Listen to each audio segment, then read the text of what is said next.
Hey everybody, welcome to Field of Dreams on ACTN. I'm Steve David and I'm your host. In case you're hearing some noise in the background, viewers, we have some construction work going on at the studio, so bear with us. From time to time you may hear some noise in the background. All right, today we want to talk about our, let's say, top 5 national coaches that ever graced this land of Trinidad and Tobago. And I have a panel of 3 other people that we will discuss this topic with. Let me take time to introduce my panel.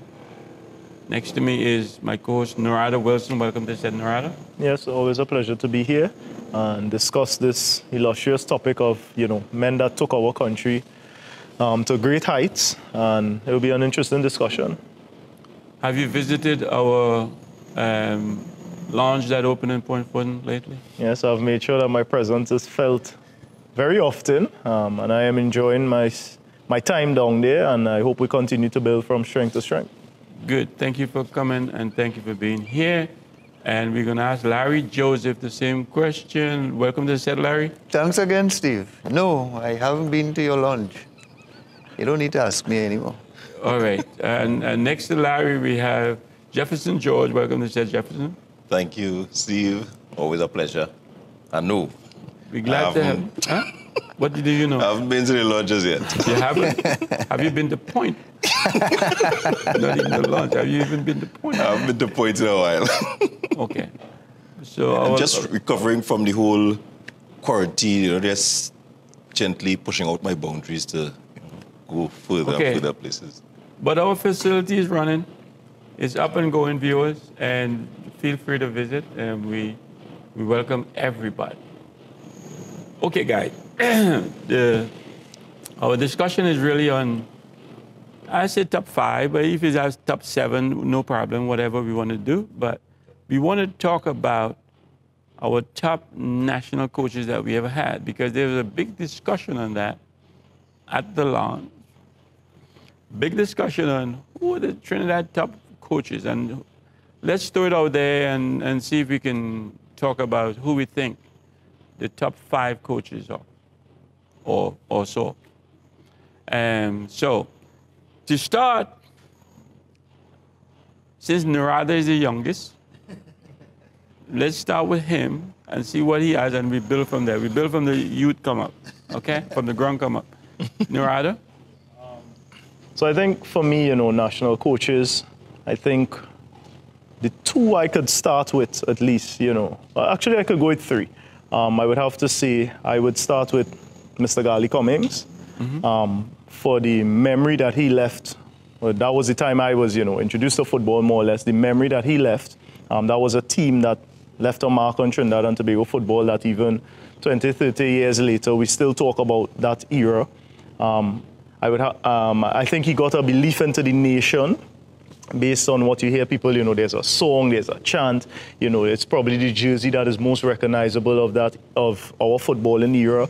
I think even the brand of the Kai Soccer thing, that is something that we haven't seen come back, but it showed that we were believing in the brand of football and that atmosphere around football at that time.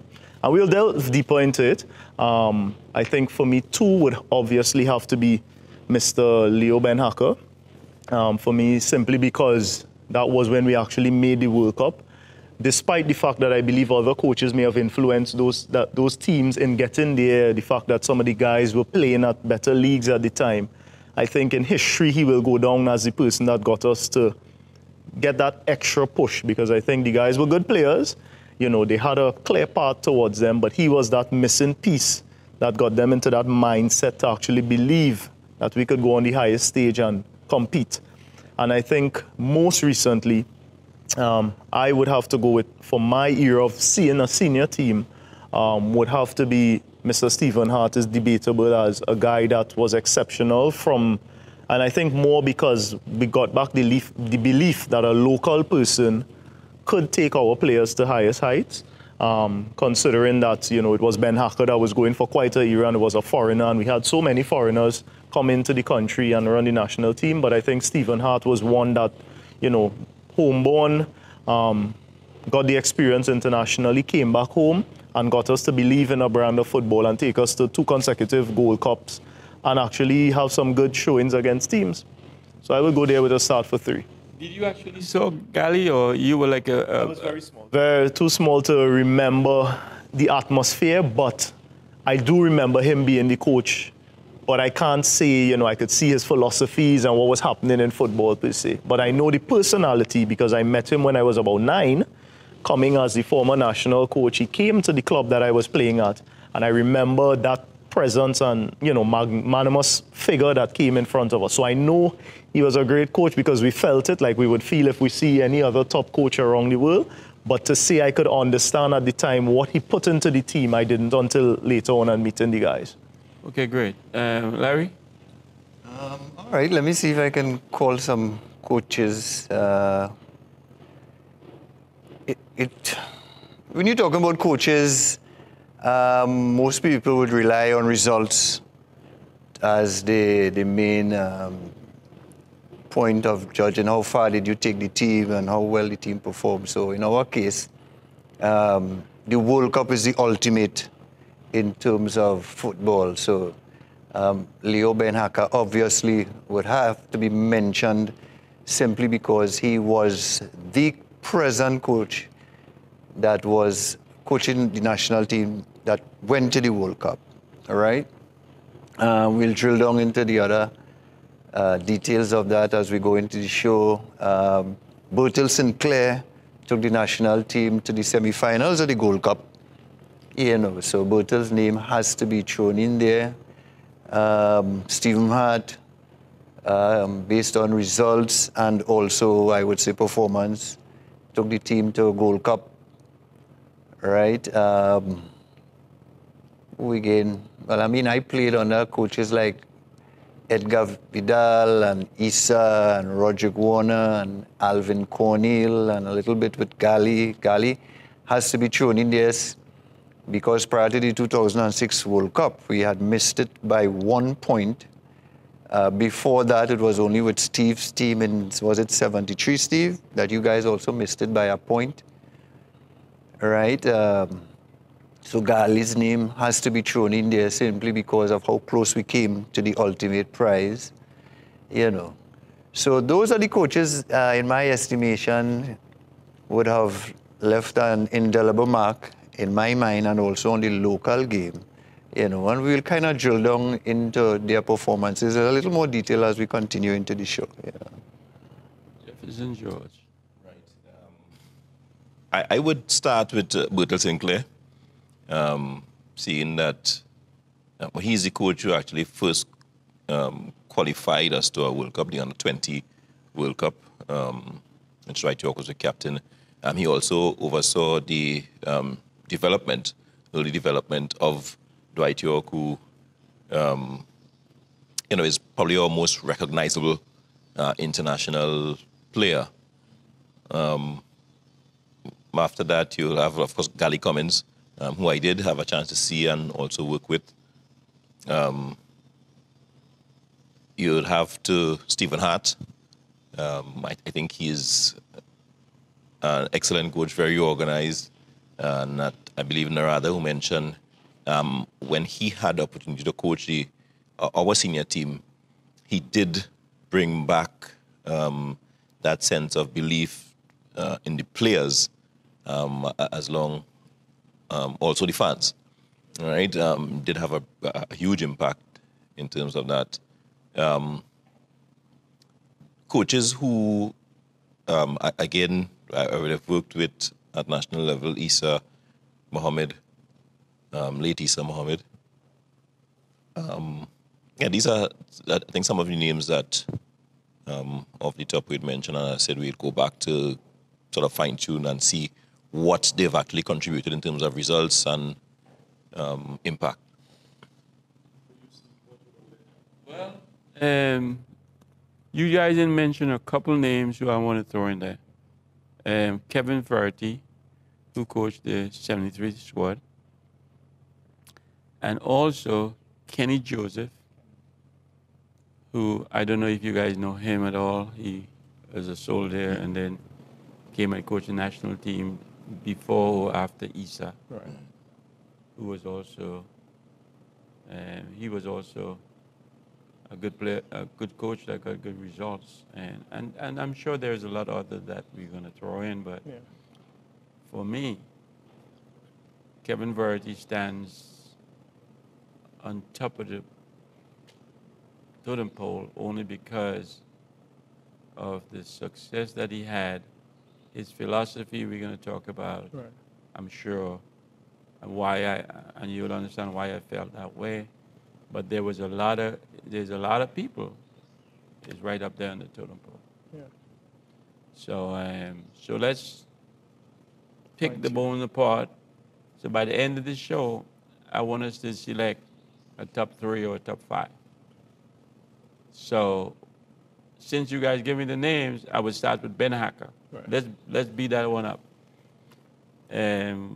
What makes him so popular other than the result? Well, you can put in it. What Right. made him, you think, one of the top 3 or top 5 coaches?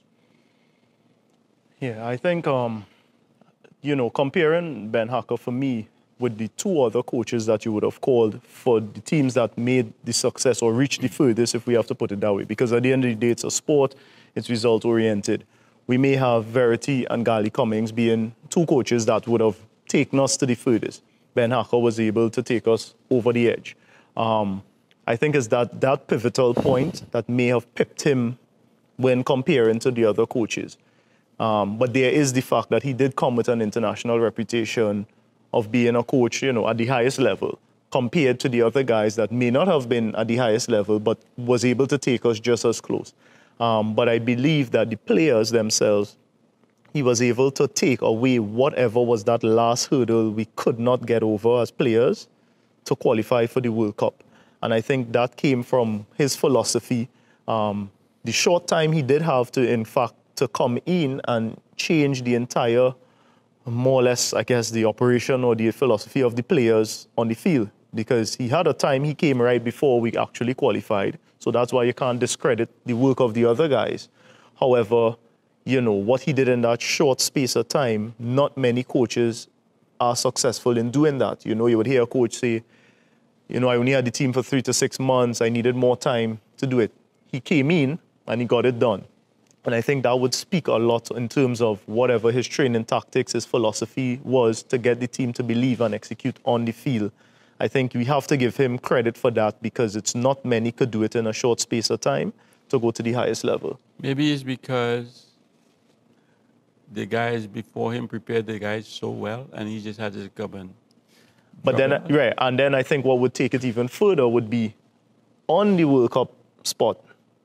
We did see results that today we still speak of in a positive manner, even though the results may not have ended the way we liked. And I think that is where you see the coaches live long, because we hear Verity's name continue to be spoken because we didn't get the final result we wanted, but the campaign of it is memorable. And Gally as well. Not the final result we wanted, but the campaign of it. And I think Ben Hacker is the same thing. Probably better than the results we expected, but the campaign of it, it's long-lasting. Larry, you don't agree with that, do you? Oh, no, actually, no, I totally agree with Narada's assessment of Ben Hacker, because if we are going with the end result, all right, whoever is the coach of a team that gets to the World Cup, all the glory goes to the coach, regardless of whether we like the coach, regardless of whether he didn't pick our favorite player. Mm-hmm. The main thing in question here is the nation. Trinidad and Tobago got to a World Cup in 2006. Who was the coach at the time? Leo Ben Hacker, right? Obviously, as Narada said, his coming to our national team was fairly controversial because I think the coach before was Russell, son of the soil, darling of Trinidad local football. Who Russell was that? I think Russell was Bertel. Right, sorry, Bertel. Sorry, Russell. Right? But we weren't getting the results that we were looking for. It was crunch time. Something had to be done. Something was done. They brought in a replacement of high repute with the hope that he would take us to our destination, which is what he did. We didn't have to like the person. We didn't have to disagree with how we drop it, Bertil and whatever. The end justifies the means in this case. We want Trinidad and Tobago to get our World Cup. We got our World Cup. Yeah. So when you look at it purely and on a very simplistic level like that, you have to say that it was a stroke of genius to bring Ben Hacker because he took us to the World Cup, right? And then in the World Cup, our performance and results for being the smallest nation in the World Cup was very commendable. Holding Sweden to a goalless draw, have England fighting to defeat us with 2 late goals, and then losing to Paraguay. But all performances very, very commendable. And you could see in the feedback from even the people in the stadium and from the reporters during our games that the Trinidad and Tobago's performance in the World Cup overachieved in terms of results. Who was the coach? Ben Hacker. So simply in that box, we have to say that he did a good job.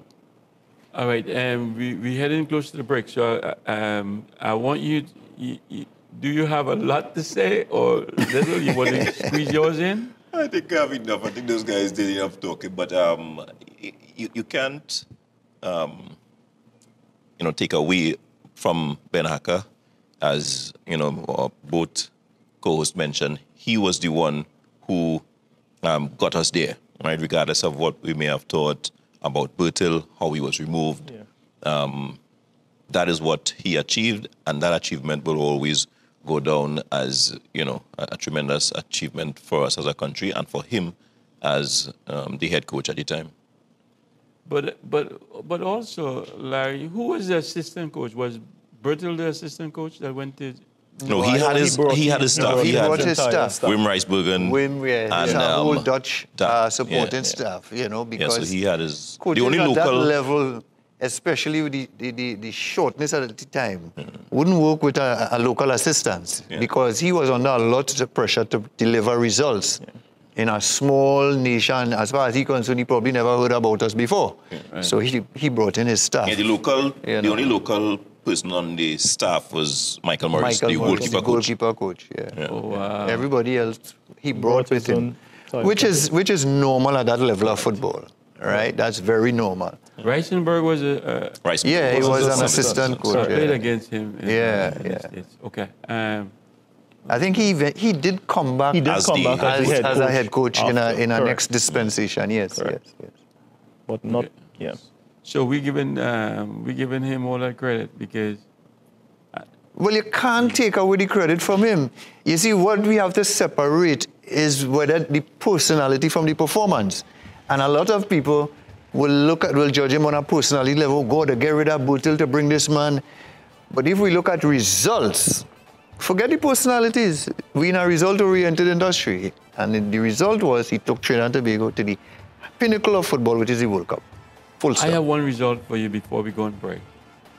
We didn't score a goal. We probably the only football team went to the World Cup without scoring a goal. We didn't have Steve David on the side. We wouldn't let you say anything about that. Yeah, what we're going to do, we're going to take a break. When we come back, we get into the discussion. Viewers, we'll be right back after the short break. And allow you guys with your abundance of talent to express yourselves on the field. As you said, he saw that you were very athletic and speedy, which all coaches up to today say about our players. Correct. And instead of putting it into a European system or a South Africa, whatever system, he allowed you all to stay within your Trinidad system. And the results show. Okay, welcome back, viewers. Like I said, we did not score a goal and probably the only team in the World Cup history never scored a goal. I don't know that for sure, but at least we had to get at least one goal. We got a crossbar. Yeah, we hit the crossbar. Thank God for Cornell, right? We don't know. We could ask FIFA to play 12 men. Do you think that takes a little bit away from him? I believe particularly in that England game where we had them, and if it's one game I would be critical of Ben Hacker, was that game. To realize we did have the momentum the English coach made the change, put Beckham out wide, and brought in The younger at the time. I think it was Lennon. Lennon, I think, at the time, yeah. And he didn't respond to that change. And we had ammunition on the bench, you know. But, I mean, yes, wanting to play organized, wanting to be defensive, understanding that we had less firepower than the other teams. I thought that was one of the things, if I have to critique the game, that switched the momentum of the game, where we were clearly having the better of England late in the game, and that change he didn't respond to, and we ended up losing 2-0. So I said, good coach, little too defensive. So for that now, I wouldn't give you guys a chance to say nothing. Yeah. We go on to Kevin Verty. Right. Kevin Verty never coached England, never coached a first division team, was a school coach that was recommended by Alvin Cornell to TTFA, and they brought him here in Trinidad to coach our national team. Kevin said to me, when he came here, all he was interested in, he didn't want to change our style of football. He said he just wanted to eliminate our mistakes. So anything that he looked at us play, and anything that he saw that was wrong, he took it out. He took it out. And he let us play our style of football, which was good, because nobody in the tournament realized now what hit them, because we were so different. I agree. To all the teams. I agree. So we played like Trinidad football, or whatever it is we had.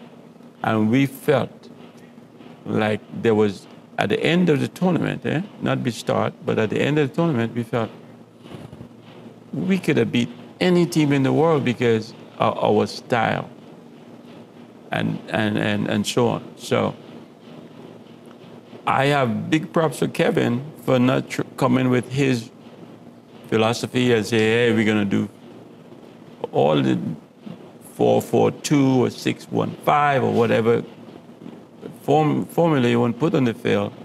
He just says, you guys play. But as you see mistakes, he took them out and didn't put anything in to say, this is what I want you to do. But you haven't heard anything about it. No, but I think, you watch, whether you see some of the highlights or you watch the games or you watch the era of it, I think he did exactly what now is being quantified or put into statistics or research. You're saying he took out the mistakes. At the professional level, they always tell you, both teams are 100, both teams are great. It's who makes the least mistakes that win. Tennis, whatever, the elite sport. And that's what he did. He took out what were the mistakes. I think what was the difference is almost like you see in Brazil and most of the other countries, is that the style of football shocked the world because they've never experienced it before. What is happening today with so many players mimicking the style of particular European countries or South American countries, or because they're playing in all these leagues abroad, all the coaches are doing, which is what probably Ben Hacker did, was say, these are the qualities that I have, let me create a system for it to work. Whereas what he did was say, play the style of football that nobody's seen before, and you would shock the world because they're never prepared for it. And you have to give him credit for that. I'm sure if we sit down today and we go over all the games and, we watch what he did, we would find a system that he played, just unknowing to us at the point in time, or even unknowing to the players maybe in some regard. But it could have been something that we saw. And, to get you guys to that level that we attained back then, it really meant that that coach was great enough to get the guys on board, have you all believe, understand what was needed at the point in time. He had to be very tactically sound to understand the opponents that you were playing it, for you guys to go out there and actually think that teams were not better than you, or even if they were, that we could still do damage to them. I think, that's an excellent coach to have lived and, take you all to the heights that the team was taken to. And today we still speak of the team. And I think here is where we have to give credit to the coach who got the team there, because it means that, you know, I guess even in the top three, he would have to be mentioned because of what the results that the team attained. But, and also the speed we played at, he let it happen because he said there's no answer for speed, or more speed is the only answer for speed.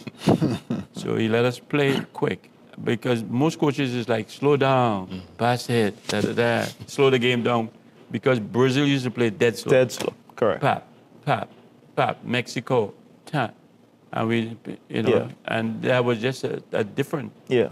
I'll let you say your piece. Well, if we base purely on results, obviously, Verity name would have to go in there, right? And as you were talking, I couldn't help but believe in my own assessment is that he also had a bunch of players who were at the height of their powers and was performing at a very high standard, because in competitions against some of the top teams in the world, you all were not only able to compete, but also to win. So it says to me that this coach came to Trinidad not having coached any high level whatsoever.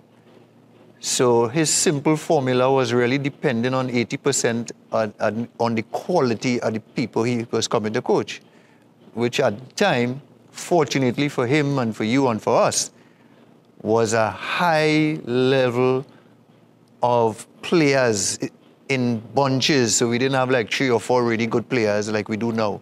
We had, in your days, Steve, probably every single player on the pitch and on the bench at the time were high-quality players.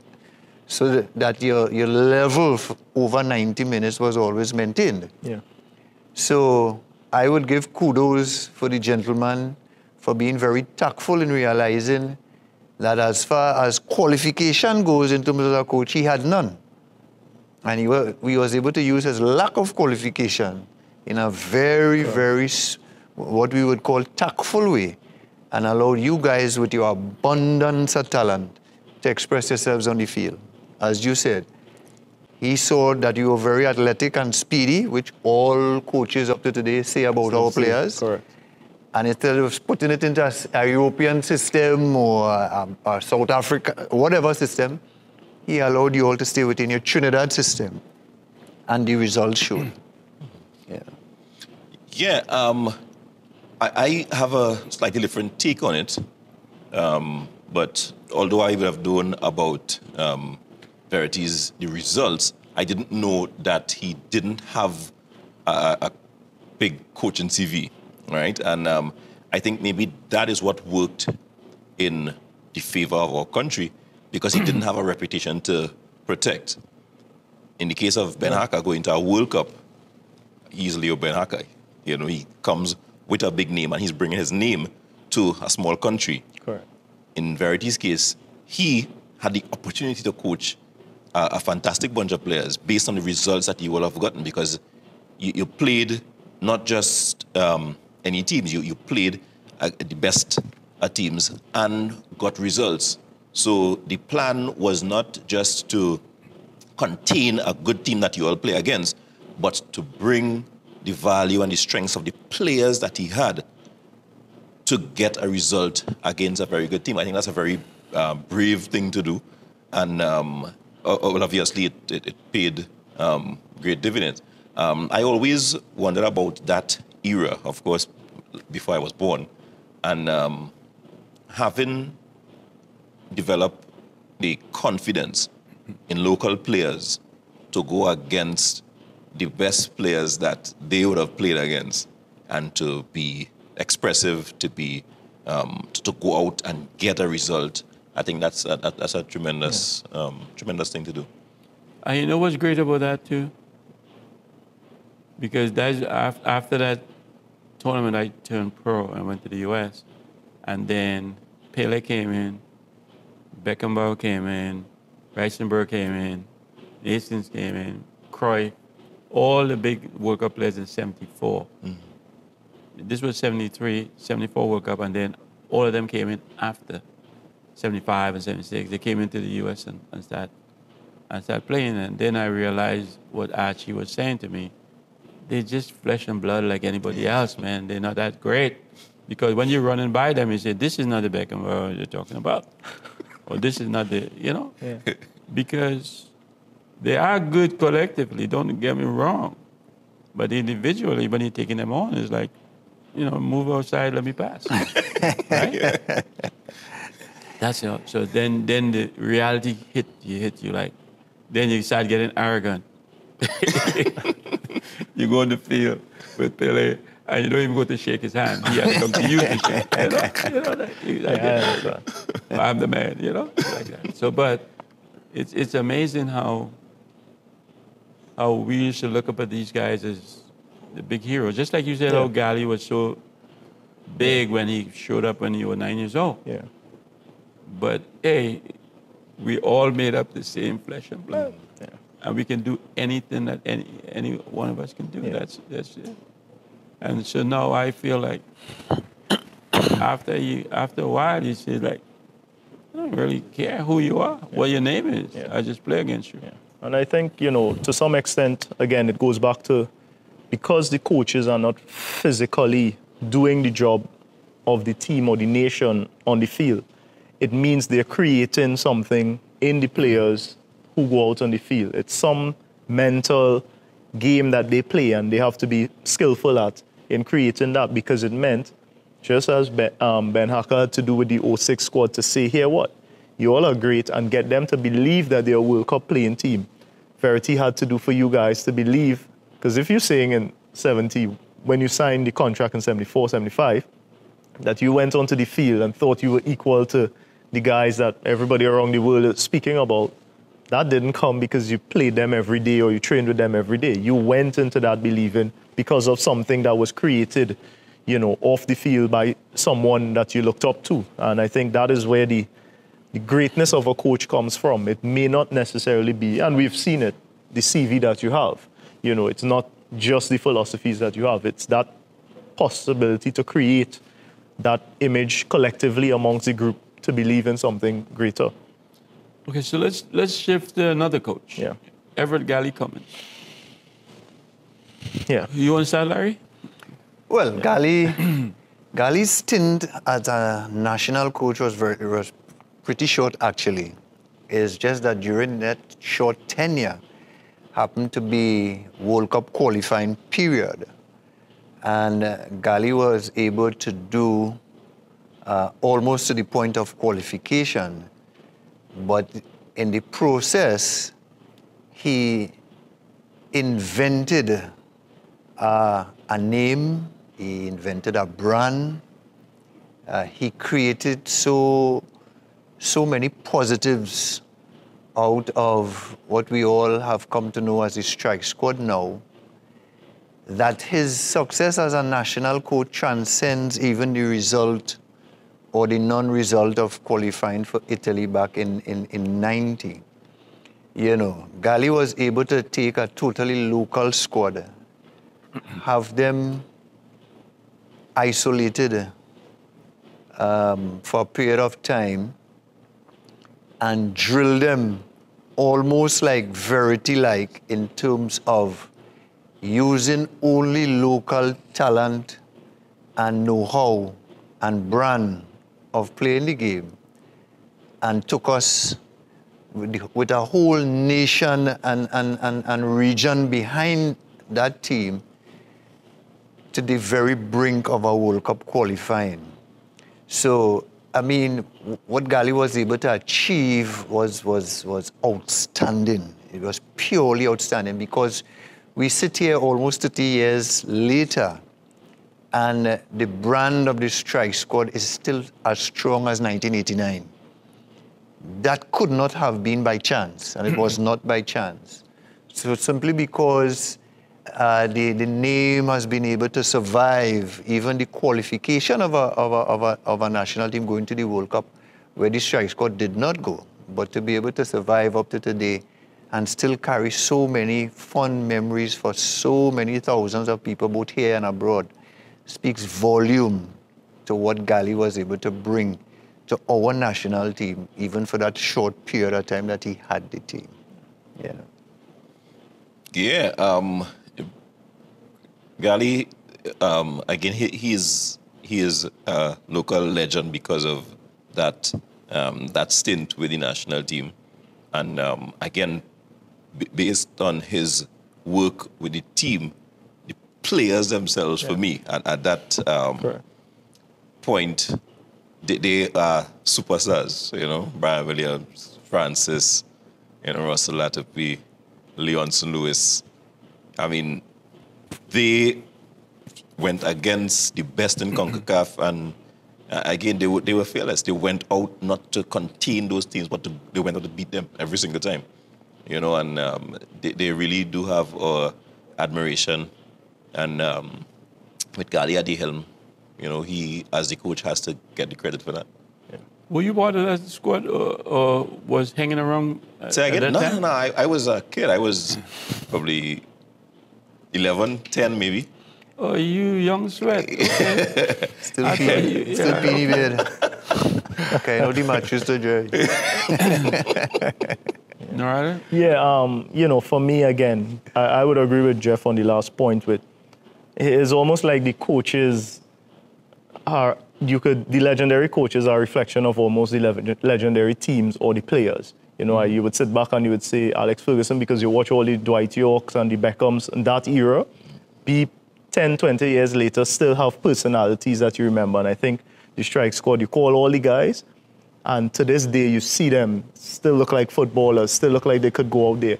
You guys in the 70s still look like footballers, still, like active, have these memories. And you know it because, again, it's something surreal that these coaches created. And a brand is a brand. And these coaches are legendary because it was a brand they were able to create that the whole country believed in. And I think Gali deserves credit for that. But I don't want to cut your time, so we're going to take a break, and then when we come back, we're going to pick up with Gali, finish off with Gali before we move on to somebody else. Viewers will be right back after this short break. And qualified us to the U20 tournament in Brazil, in Egypt, sorry. Yeah. Right? Okay, welcome back, viewers. Before the break, we were talking about Gali. Yeah. And I know we didn't get a chance to finish off on Gali, so let's finish off on Gali before we move forward. So I believe, it's a figure even to today. A lot of people give him credit. He was able to create something that I don't think we have done since. Even with the 06 squad going abroad, I don't think we've been able to create that brand of football that the entire country would sing about and believe in, a style of play that he's captioned. I think so for that reason, and I still always go down with the Strike Squad T-shirt being one of the most memorable, trademarks in football we have, and that could not have only been created by the player. Respect must be given to the coach in believing and also pushing it forward. So, yeah. And just for additional information, as you talk about the plain jersey, the actual Strike Squad logo that was used was the brainchild of the coach himself. Okay. Gali created that Strike Squad stripe. Well, so more credit here. It goes a lot more in his favor when you attach the fact that the actual design of the jersey was the coach's idea. Yeah. And I could add one more.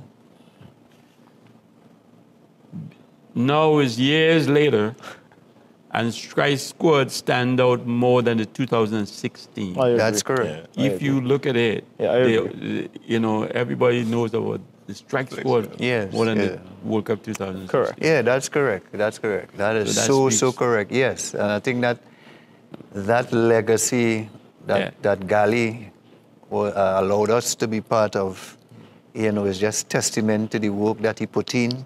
Yeah. And of course, we're talking about coaches, but we must talk about the players who themselves became household names right through our country and the region. So those are things that history is recording that cannot be taken away. And an all-amateur team. And an all-amateur team. All-amateur team. And I mean, Gali himself, Gali himself, his playing, or while he was a player, was a legend. Yeah. Right. But I think Gali, on a personal level, takes more pleasure for that little stint that he was as a coach, all his achievements as a player to him, coach, you know, if you were to ask him what is the dearest thing to his hand, he would say that strike squad team is his trophy on his mantle. And he said to me, but he was a young coach because he was still playing. Playing, right. Well, almost still playing. He said to me, boy, in his head, he just want to reinvent our team. Correct. So he look at the players in the different positions in that way. Correct. Yeah. Correct. And he And was it very worked for him. successful, Yeah. if not taking the team, but to be still talked about over 30 years later says a lot. Okay, so now we have quite a few coaches. So we have maybe one more segment. So we have coaches like Stephen Hart, But, Edgar Vidal, Mohamed Issa, Bertil Sinclair, and all these people. Yeah. So when you get an opportunity to talk, just throw in everybody that you want, everybody in this barrel going down the road. And so we can finish off, at least you mention or comment about the person you like. Yeah. Go ahead. Oh Jeff. yeah, Jeff, go ahead. Right. Well, you mentioned a few names there, and I would just add to the list before I start mine, Zoran Vranic, Zoran Vranic, Okay. the Serbian, Serbian coach, yeah. who he qualified us for the last Under-20 World Cup in 2009. I was a part of that staff. Oh, I was going to That was ask the who coach. that coach is. but- Yeah. I never heard him. But, And okay. did quite a good job of Correct. that with that young team. That's the Leston Pauls and Glenroy Samuels, Jamal Gaze, Okay. right? Sean De Silva, Yeah. these players, and qualified us to the U20 tournament in Brazil, in Egypt, sorry. yeah. yeah. Right? For me, Stephen Hart, in terms of the modern coach, we've spoken about Gali and they who were able to create more of a change in terms of mindset of the players and things like that. But in terms of modern coaching, in terms of the way that they see the game, I was really impressed with Stephen Hart as a local coach, what he brought to the team in terms of organization, in terms of the ability to teach and transfer knowledge to the players and so on. I thought he was excellent. Right? Bertil Sinclair, for me, again, I mentioned him. Again, and we must remember, he was the first coach to qualify us for a World Cup, right? The Under-20 World Cup, with Dwight York and Angus Eve and Dale Boucher, and these guys, right? Clayton Ince, a part of that as well. And again, did that as a local coach with all local players. I believe Dwight was already at Aston Villa, Aston Villa, yeah. right? So he would have been the only Foreign coach. foreign-based player, right, in that squad, and he should be credited for that. Yeah, that's my contribution. I'll let some of the other guys mention some of the other coaches. Well, I definitely want to endorse Bertil's place amongst The greats. some of our great coaches, what Bertil has been able to achieve at a national level, both senior and junior level. Qualification for any World Cup, regardless of age group, is a phenomenal feat, especially for a small island nation like ours, you know. And he was able to do that at the youth level. He was able to take the senior team to the semi-final of the Gold Cup.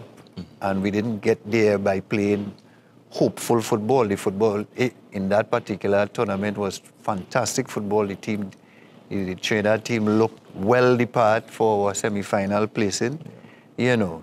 So I definitely want to endorse Bertil's significant role in terms of our national team, both junior and senior level, in major tournaments. You know, I think Bertil deserves kudos, you know. Stephen Hart, I was impressed when he did take over the senior team.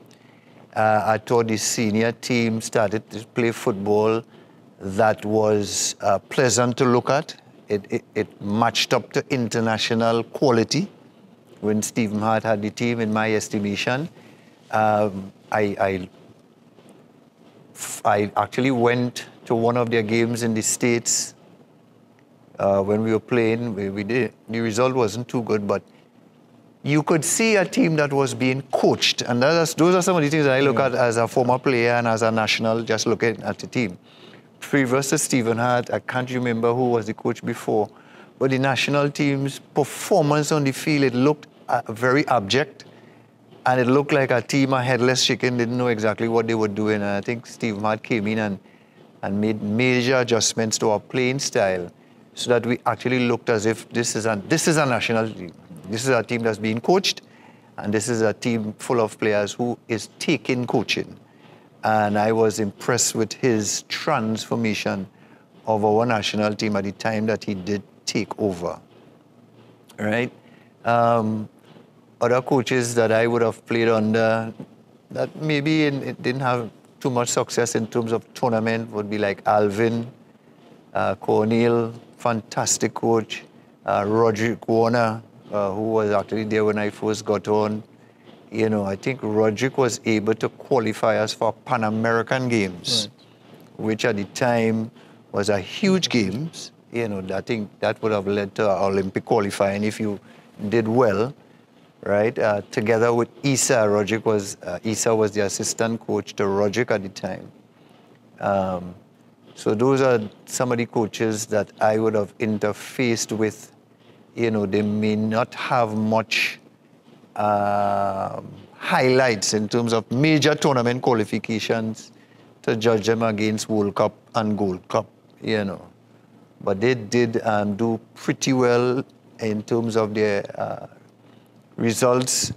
Again, back in those days was purely local, and we had quite a lot of quality players, and these coaches did allow the local players to express themselves as much as possible, you know, so. Yeah. For me, I think we mentioned three that would be, you know, in the top 5 guaranteed kind of way. Mm-hmm. I think I would start with, I think Bertil Sinclair is a name that we have to mention. He's always going to be there because the transition from youth to senior. I think the World Cup with, you know, Ben Hacker coming in is probably just that he couldn't get the players to that over that little mountain. And I don't take away credit because the fact is he had these players from teenage years, late teenage years, brought them up to the senior team. He had them with success there. Maybe they just needed to enter another phase that probably he didn't have all the capabilities to take them there. But to have that bunch of guys reach where they reached, you know, you have to give credit to whatever foundation was put in them and whatever took them through those different phases. And I think Bertil Sinclair is synonymous with football in Trinidad and Tobago. If they write books on it, he has to be mentioned, guaranteed, because he took a couple guys, a group of guys that may have been nothing, turned them into something at a youth age, and then turned them into something at a senior level, and then legendary status, which most of them have attained. Second, for me, I would mention Stephen Hart, because one, it's more or less, as Jeff said, the modern era. You know, it's a guy that came into a team that we had lost our way for a few years. We all know after post-World Cup, Trinidad hasn't seen a lot of success, and we hadn't found our way, and he found a vision on a road for us, and I think the guys believed it. It may have been short-lived by most standards, but still, you know, for 2, 3, maybe even as a 3 years maybe, we got back onto a road that we were playing the Mexicos and the US and expecting some sort of goal at least, or if not a result. And I would go by a further stretch and say that because we spoke of Bertil that had success on the youth, I think I could mention on the women's side of it, I would like to throw in Randy Waldrum's name there.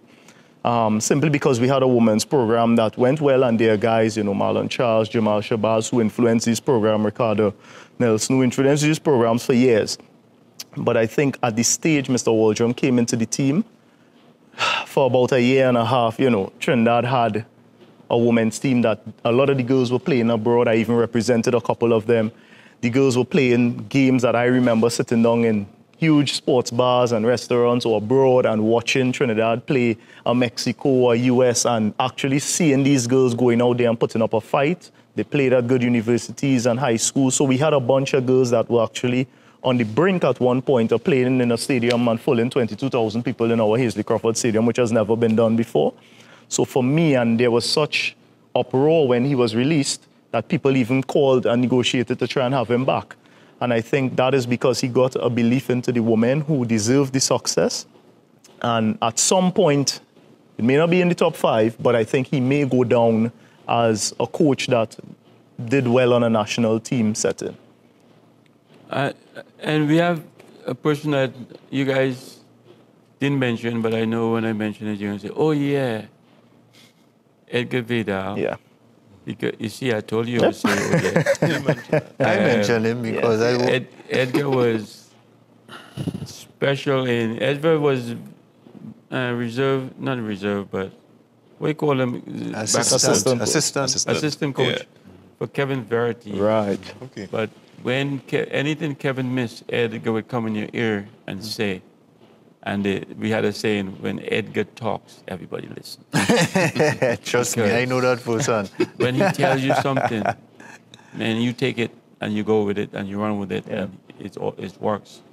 So Edgar was special, and he very quiet. Yes, very quiet individual. And not loud. He'd sit down and he'd analyze, and he would just tell you. Like I remember one time, it was Charlie Spooky running the ball, not with the 73 team, but before. Running the ball up the line, overlapping all the time. And he says, Charlie, you're taking it too much. You're leaving it back. Charlie's like, well, the space is there. Edgar says, okay, now the space is filled. So just leave it alone. Just take it. So you say some words that just shut you up. But Edgar is special, and I can't go without mentioning how good assistant coach he was to Kevin. Yeah. Because he filled all the holes that Kevin left open, and so on.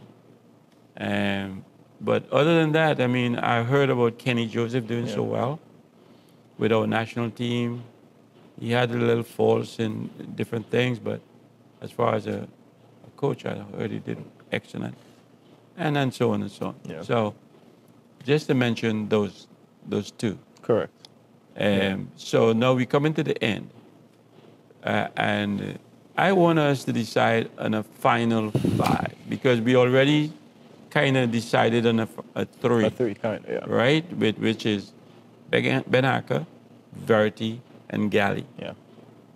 Right, and that is 2 foreign and 1 local. Yeah. So now we have 2 local coaches to fit. So starting from the far side, who would you say is those 2 for you? Because you young sweat there, you're still young. So who do you think?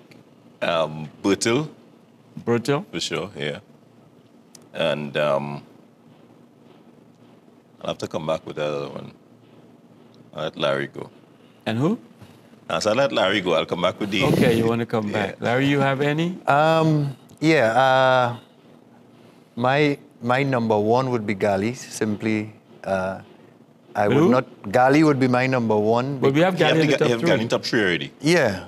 All right. So we're saying So you're looking for the other 2. Oh, you're looking for the other Yeah. 2. All right. know- So our 3 is Gali, Verity. Verity, And Ben And and Ben Haka. Right. Okay. So Bertil would be my other one, and Stephen Hart Yeah, Stephen would be Hart. my other 2. Okay. Yeah. Yeah. For me, might sound weird, but I will go with Bertil and Edgar. I had the pleasure of meeting him, Mr. Vidal, and hear the stories, and I heard the guys speak. So for me, I think with the longevity, the influence that he had, I think Stephen Hart will be up there, but not in the top 5. I think I will go with Edgar and Bertil. So everybody has picked Bertil. Yeah. I haven't seen Bertil. I was outside playing. Right. I haven't really seen Bertil, but I heard of Yeah. him. So So so Bertel makes the fourth. Correct. The fourth. The fifth is so the now hard pick. we're looking at Edgar and who else? Stephen Hart. Stephen Hart, yeah. Between those two, who would it be to make the fifth? Everybody has one vote, and we have 4 people. I'll go with Stephen. Who? Stephen Hart. Stephen Hart. Yeah. Larry. I would be a little sentimental here and go with Edgar. I Edgar mean, I Villar. worked with Edgar for a lot of years, both at club and national team. All right, Say Edgar. Stephen already. Yeah. I did say Stephen, but It but I becomes wanted tricky, to- and I understand what Larry is saying, you know. But I would try to stay with Edgar. Edgar. Yeah. So Edgar, Stephen. Stephen Hart. Yeah. And I know with Stephen as well, so. that's Yeah, right. I would even it off then. We go 2-2. So we take both And I think that's fair. Well, I take think both of that's them fair. into the- take penalties on the side. Penalties to finish off. All right, we come to the end of the show, guys. Thank you for being here. Thank you so much, as usual. ACTN, thanks for giving us the opportunity. We have a Facebook page, you can check us out, and we have an email address, petergreentd@gmail.com, where you can drop us a line. The show is ended. Go in peace. My name is Steve Davis.